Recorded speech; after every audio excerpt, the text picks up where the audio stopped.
আসসালামু আলাইকুম, back to my YouTube channel. তো আমরা এখন ওর খালামণির বাড়ি যাব।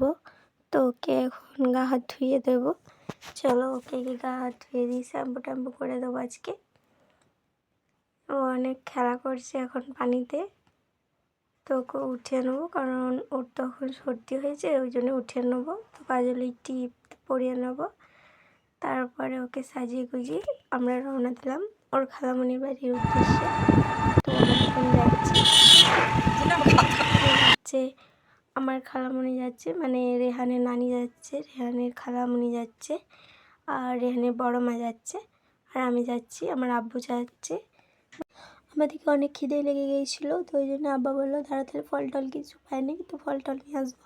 ফল টল নিয়ে এসেছিলো, কলা আর আপেল। তো আমরা এখন দুটো করে কলাই খেয়ে নেবো আর কি। এখানে টিফিনটা যেহেতু সারলাম, তো ওখানে যেয়ে আমরা এখানে খালামণির বাড়িতে তখন যেয়ে আবার লুচি ঘুগনি করেছিল, তো খাবো এখন যেয়ে। তো এখন আমরা দইচাঁদাটা বেরোবো, তো দইচাঁদা বেরোনোর পর আমরা এখন বাঁকুড়া মোড়টাও বেরিয়ে যাবো, কারণ যেহেতু আমরা যাবো কয়রাপুর, তো কয়রাপুর চলেও এসেছিলাম। দিয়ে তারপরে আমানত দাঁড়িয়েছিল আমাদের জন্য, যে হ্যাঁ আজকে ভাই রেহান ভাই আসছে, তো দাঁড়িয়েছিল, তো ওকেও চাপিয়ে নেবো আমরা। তো এখন রাতের ভিডিওটা তো আমরা দিতে পারবো না, কারণ রাত হয়ে গিয়েছিলো, অনেক ভিডিও করতে পারিনি। তো রাতের ব্লগটা এখন দিতে পারবো না, তো এতটুকুই ব্লগ। দেখা হচ্ছে পরের ব্লগে। টাটা, আল্লাহ হাফিজ।